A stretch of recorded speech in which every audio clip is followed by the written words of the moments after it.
nonprofit local schools, or did you partner with, say, like a for-profit institution with multiple campuses to sort of streamline that relationship through one organization?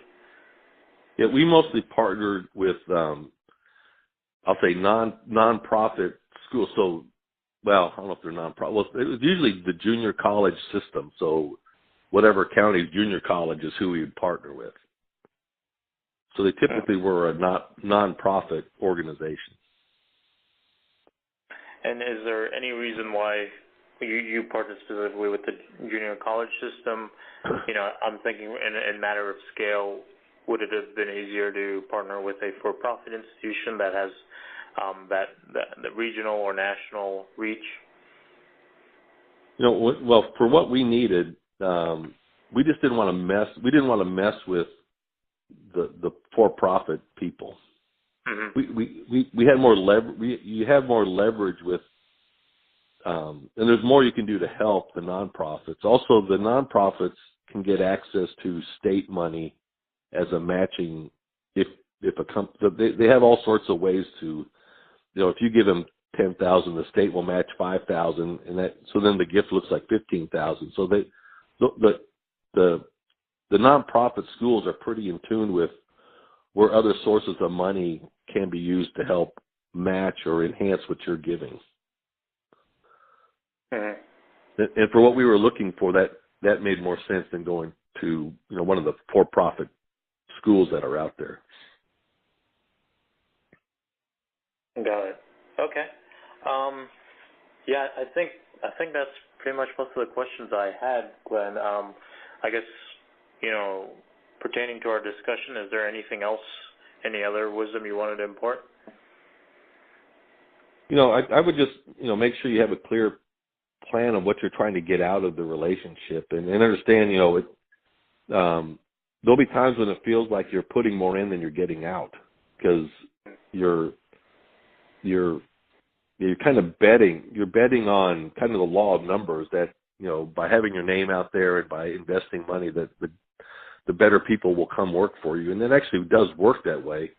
But there'll be some semesters where for some reason maybe you're not hiring for, because if you don't hire one semester, it's kind of weird because the students are changing. Remember, the students are changing like every 2 years at a junior college level. It's a whole new band of students. So if you miss a year, it's like they forget you.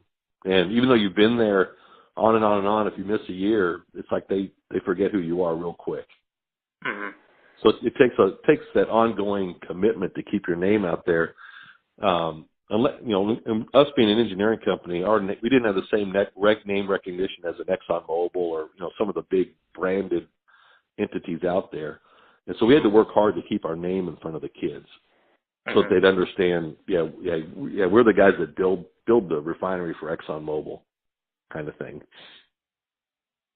And, you know, to your earlier comment, sometimes you're putting in more than you're getting out. You know, in retrospect, would you say it was worth it?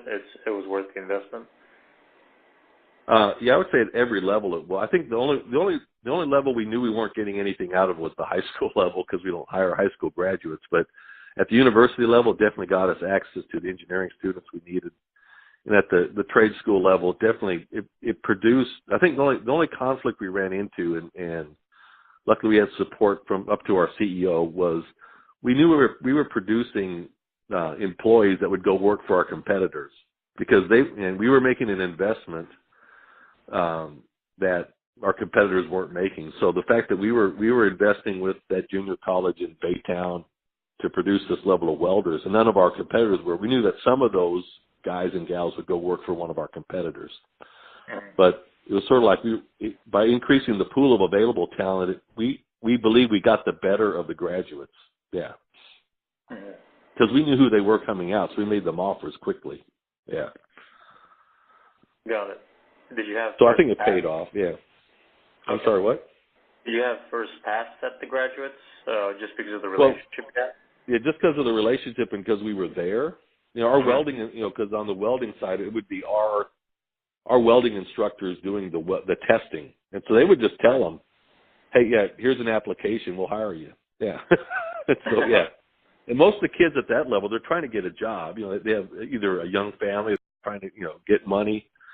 And the fact that I guess we're seen as a good employer is another benefit. But the fact that you have people there watching the kids, that they can spot the ones that have what it takes to have the drive or the ambition or the smarts to make it at your firm, and just make them offers on the spot. Give them the ability to make offers on the spot. Right.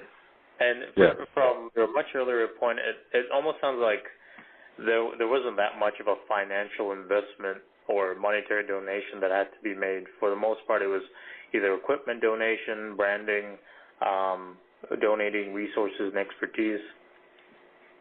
Yeah, I would say we probably also donated about $10,000 per school. Okay.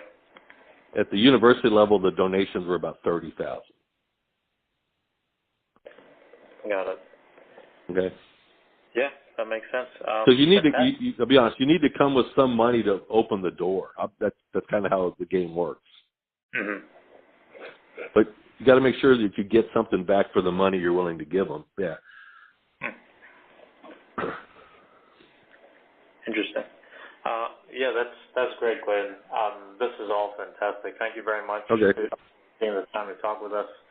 If we have any follow-up questions, I'm sure we can reach out to GLG and have another conversation with you. Yeah, happy to help. Thank you so much, Glenn. All right, thank you. Take care. Bye. Bye.